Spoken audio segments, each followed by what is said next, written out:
हर्मलच्या नवरात्रोत्सव मंडळान नवदुर्गा उत्सवाची सुरवात नवदुर्गेच्या पूजनान केल्या।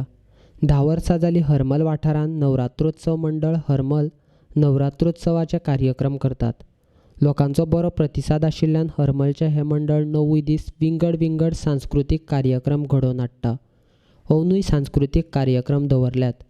पयल्या दिसा किर्तनाच्या कार्यक्रमान सुरवात केल्या, अशी माहिती मंडळाचो वांगडी संजय मयेकारान दिल्या। 2008 ह्या कार्यक्रमाची आम्ही सुरुवात केली। गावची कांय मंडळी एकत्र येयली आणि हो कार्यक्रम सुरू करपाचे आम्ही निश्चित केले। ॲक्च्युअली 2007 हेची तयारी करपाची आसली, पण कांय लेट जाल्या कारणान मागीर 2008 हेची तयारी केली। आयज आमी 12 वर्सां ह्या उत्सवाक कंप्लीट करता। अनेक तरेतरेचे कार्यक्रम ह्या आमच्या उत्सवान घडटात आणि जास्ती करून आमी धार्मीक कार्यक्रमाचेर सांस्कृतिक कार्यक्रमाचेर भर दिवपाचो प्रयत्न करता। आणि हे सगळे कार्यक्रम चालू असताना लोकांचो, गांवचे जे लोक असतात त्या लोकांचो आमकां भरपूर आदार असता, फायनान्शियल सपोर्ट भरपूर असता आणि त्यांच्याच आशिर्वादान सगळे आमी हे काम करता।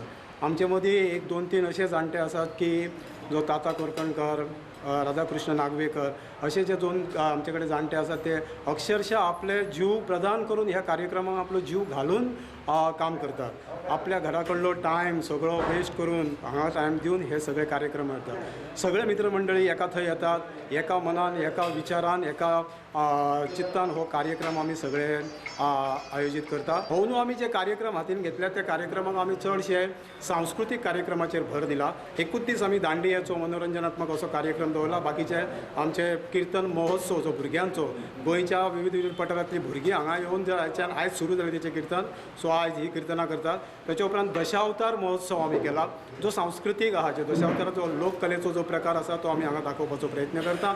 आणि विसर्जन हेचे जातले ते चडशे आमी मालवणचो ढोल पथक हाडटा आणि हे देवीचे आमी विसर्जन करता। आज आपण राम भजनकू दिया कमलमुख राम भजनकू ह्या पूर्वरंगावर चर्चा करणार आहोत।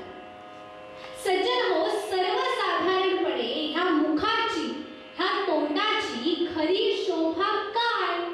पहा, सर्वसाधारणपणे तोंडाला मेकअप करणे, कृत्रिम लेप लावणे, फेशियल करणे, पावडर लावणे हे ह्या मुखाचे, ह्या तोंडाचे खरे सौंदर्य आहे, शोभा आहे असे आपण सर्वजणच मानतो की नाही?